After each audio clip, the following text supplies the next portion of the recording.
నమస్తే. ఇప్పుడు మీరు చూడబోతున్న వీడియో ఖచ్చితంగా మీకు ఉపయోగపడుతుంది, నచ్చుతుంది కూడా. మరి మీకు నచ్చిన విషయం నాకు తెలియాలి అంటే ఈ వీడియోని మీరు లైక్ చేయాలి, షేర్ చేయాలి, అలాగే మన ఛానల్ని సబ్స్క్రైబ్ చేయాలి. మీ సపోర్ట్ని నాకు అందిస్తారు కదా. ఓకే, ఇప్పుడు వీడియోని స్టార్ట్ చేద్దాం. నమస్తే, వెల్కమ్ టు అవర్ ఛానల్. నేను కుప్పా పద్మిని. ప్రస్తుతంతో పాటు ప్రముఖ ఆధ్యాత్మికవేత్త, ప్రముఖ న్యూమరాలజిస్ట్ లక్ష్మీ నరసింహస్వామి ఉపాసకురాలు శ్రీమతి స్రవంతి గారు మనతో పాటు ఉన్నారు. మాట్లాడదాం. నమస్తే అక్క. నమస్తే పద్మిని. ఇంకా చంద్రుడికి సంబంధించి ఒక పూజ ఏదో చెప్తాను అని అన్నారు మీరు. అది చాలా చాలా అంటే మోస్ట్ సేలబుల్ టాపిక్ అంటారు కదా, అది ఆర్థిక ఇబ్బందులు. ఈ టాపిక్ కి సంబంధించిన పూజ చెప్తాను అని అన్నారు. దాని గురించి మరి మాట్లాడుకుందాం అక్క. చెప్తారా ప్రేక్షకులకి? తప్పకుండా చెప్తాను. అయితే ఎందుకు చూస్తారు ఆర్థిక ఇబ్బందుల గురించి మనం మాట్లాడినప్పుడు, డబ్బుల గురించి మనం మాట్లాడినప్పుడు అంటే, ఈ సమస్య డబ్బు గురించి సమస్య పోతే అది తర్వాత చూసుకోవచ్చు అనే ఫీలింగ్ ఉంటుంది అందరికి. అది ద మోస్ట్ మెడ మీద పీక మీద కత్తిలాగా ఉండే సమస్య ఆర్థిక సమస్య. కరెక్ట్. కాబట్టి నువ్వు ఏమైనా అయిపో, ముందు నాకు డబ్బులు ఇచ్చి అయిపో అని వాళ్ళు కూడా అంటారు. కాబట్టి అలా ముందు అసలు ఆ డబ్బు బాధ తీరిపోతే బాగుండు అని అనుకొని పాపం అందరూ చూస్తారు అన్న ఉద్దేశం అనిపిస్తుంది నాకు. కానీ ఇది మాత్రం తప్పకుండా మీ ఇంట్లో ఆర్థిక ఇబ్బందులు ఏమన్నా ఉంటే కనుక తప్పకుండా తొలగింపజేస్తుంది అనే నమ్మకం నాకుంది. తప్పకుండా చెయ్యండి. ఎలాంటి పరిస్థితుల్లో అయినా కూడా చంద్రుడు సరిగ్గా లేకపోతే గనక మనకి ఆర్థిక ఇబ్బందులు వస్తాయి అనేది నా గట్టి నమ్మకం. ఎందుకు అనంటే ఆర్థిక ఇబ్బందులు ఉంటే మానసిక ప్రశాంతత అనేది ఉండదు. అండ్ మోర్ ఓవర్ వాటర్ కి సంబంధించింది కూడా చంద్రుడు కాబట్టి తప్పకుండా మనం ఇక్కడ ఎలిమెంట్ వాటర్ ని కూడా యూస్ చేసుకుంటాము. అలాగే వాటర్ అనేసరికి మనకి అంటే ఈ ధాన్యాలు ఏవైతే ఉన్నాయో, పెరుగు, ఇలాంటివన్నీ కూడా మనకి తినే పదార్థాలు కూడా ఇక్కడ మనం తప్పకుండా ఉపయోగించుకుంటాం ఈ పూజలో. అయితే ప్రకృతి మనకి వరమిచ్చినట్టే ఈ పూజ గురించి తెలుసుకుంటానని నా అభిప్రాయం. ఎందుకంటే అష్టమి రోజు మొదలు పెట్టాలి ఈ పూజ. అరే, ఇప్పుడు మొన్న అష్టమి వెళ్ళిపోయిందే, వచ్చే అష్టమి మళ్ళీ వచ్చే అష్టమి, శుక్లపక్ష అష్టమి, అందున మాఘమాసం. శుక్లపక్ష అష్టమి నాడే మొదలు పెట్టాలి. శుక్లపక్ష పౌర్ణమి వరకు చెయ్యాలి కదా, అందుకని. ఓకే, అయితే మాఘమాసంలో చేసుకోవచ్చు. సూపర్. ముందుగానే చెప్తున్నాము, చక్కగా నోట్ చేసుకోండి. మాఘమాసంలో అష్టమి తిథి తీసుకున్నప్పుడు అష్టమి రోజు ఏం చేస్తారు ముందు అంటే, కొంచెం పెరుగు అప్పటికప్పుడు తోడేసుకున్నదే కావాలి. పొద్దున్న తోడేసుకుని మీరు ఎవ్వరు కూడా యూజ్ చేయకూడదు అంత కప్లో పెరుగు. తర్వాత కొంచెం అన్నం వండుకోండి. పెరుగన్నం వండేసేసి కొద్దిగా పోపేయండి, అంటే దద్దోజనం చేసుకోండి. పెరుగన్నం తోడుకుంటున్నాక రాత్రి తోడేస్తే కుదరదా? నిద్ర చేయకూడదా? నిద్ర చేయకూడదని కాదు, మళ్ళీ వాడేస్తారేమో అని భయం. సాయంత్రం పూజకి కదా, వాడకపోతే పర్వాలేదు, మీరు వాడకుండా ఉండాలి పెరుగు అంతే. ప్యాకెట్ పెరుగు తెచ్చుకుంటే అయిపోతుంది, తోడేసుకుంటే అది ఆనందం కదా.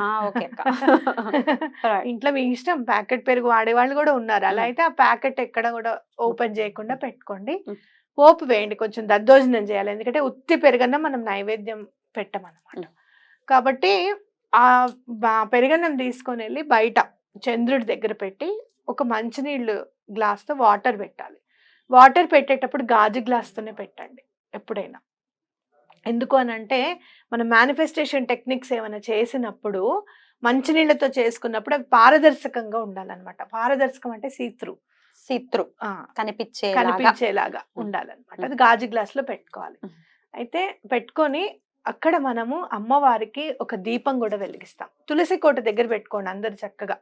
ఓకే, తులసి కోట దగ్గర ఒక దీపం వెలిగించేసి ఒక చిన్న ముగ్గులాగా వేసేసి అక్కడ పెరుగన్నం పెట్టేసి మంచినీళ్ళు పెట్టి ముందు గణపతిని ప్రార్థించండి. తర్వాత కనకదార స్తోత్రం చదువుకోండి.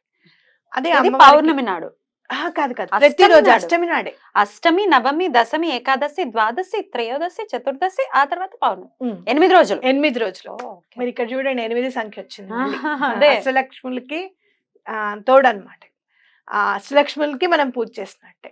కనకదార స్తోత్రం చదువుకోండి. అలాగే అష్టలక్ష్మి స్తోత్రం చదువుకుంటే కూడా చాలా మంచిది. అక్కడే ఆరతి ఇచ్చేసేసి ఆ పెరుగన్నం అందరూ కూడా చక్కగా ప్రసాదం తినండి. మా ఇంట్లో పిల్లలు పెరుగు తినరు, మా హస్బెండ్ పెరుగు తినడు, మీరు ఒక్కరే తినండి. అప్పుడు మీరు ఒక్కరు ఎంత తినగలుగుతారో అంత చేసుకోండి. అది 3 చెంచాలైనా 5 చెంచాలైనా మీ ఇష్టం. ఇంకా కానీ తినాలి. అలా 8 రోజులు చెయ్యాలి. పౌర్ణమి రోజు ఏం చెయ్యాలి అంటే పప్పు, కూర, పులుసు, పచ్చడి అన్ని వండుకొని మీ ఇష్టం, మీరు ఏం తినగలిగితే అది చక్కగా చేసుకొని పూరి ఒకటి కంపల్సరీ చేయండి. అవునా? అలాగే శనగలతో ఉమ్. ఈ చోలే శనగలు అంటారు చూసారా, ఉమ్. చోలే శనగలతో కూడా కూర చేసుకోండి. ఉమ్. ఓకే, ఎందుకంటే లక్ష్మీదేవికి మీరు వైష్ణవిదేవి భోగ్ అని ఇమేజెస్ కొట్టండి, కంపల్సరీ పూరి ఇంకా శనగల కూర ఉంటుంది అనమాట. అమ్మవారికి చాలా ఇష్టము, చాలా ఇదిగా పెడతారు అక్కడ నార్త్ సైడ్ అవునా? కంపల్సరీ. ఉమ్. చక్కగా కొంచెం కొంచెం చేసుకొని అవన్నీ కూడా నైవేద్యం పెట్టండి. అది ఇంటిలిపాది తినాలన్నమాట. మిగతా అంతా కూడా నైవేద్యం కిందకే అయిపోతుంది కదా.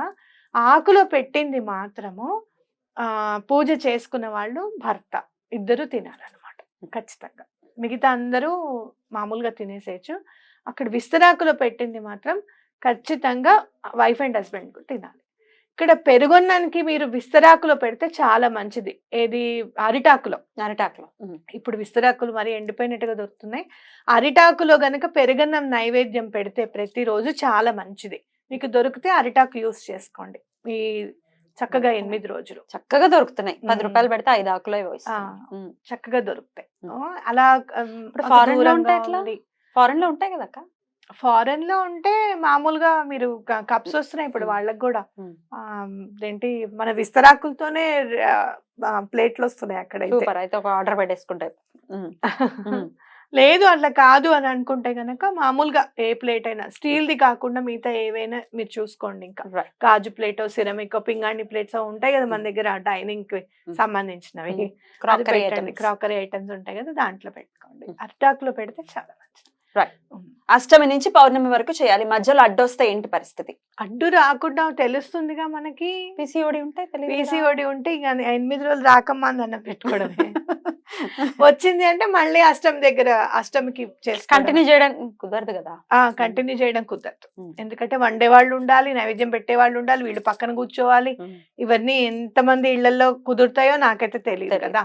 కాబట్టి తప్పకుండా అడ్డు మాత్రం రావద్దు ఎటువంటి పరిస్థితుల్లోనూ.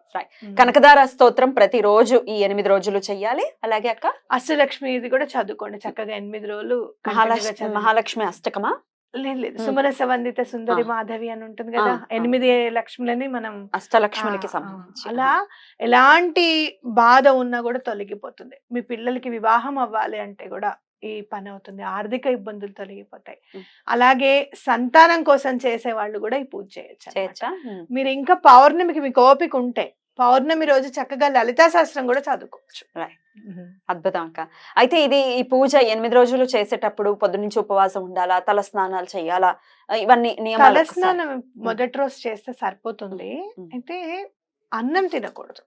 చపాతీను, పూరీను, దోసలు, ఇడ్లీలు మీ ఇష్టం ఏమైనా తినండి, కానీ అన్నం తినకుండా చేసుకోవాలి. అన్నం తింటే అంట అయిపోతాం కదా మళ్ళీ, అందుకని అన్నం తినం. సాయంత్రం పూజ కాబట్టి రాత్రి 7:30 తర్వాత చేయాలి పూజ. పూజ అయిన తర్వాత తినొచ్చు, చక్కగా తిని పెరుగన్నం తినొచ్చు, ఏం ప్రాబ్లం లేదు. రైట్ అక్క, చాలా చాలా అంటే చేసుకోవాలి అన్న బాధ్యత నాకుంది. 7 సూతకంలో ఉన్న వాళ్ళు చేయొచ్చా? లేదు, చేద్దాం. 7 సూతకం అయిపోయాక చేస్తామని దండం పెట్టుకోండి చక్కగా. రైట్ అక్క, రైట్ అక్క, చాలా చక్కటి విషయాన్ని ఈ రోజు మాకు పరిచయం చేశారు. Thank you so very much అక్క. నమస్తే. నమస్తే.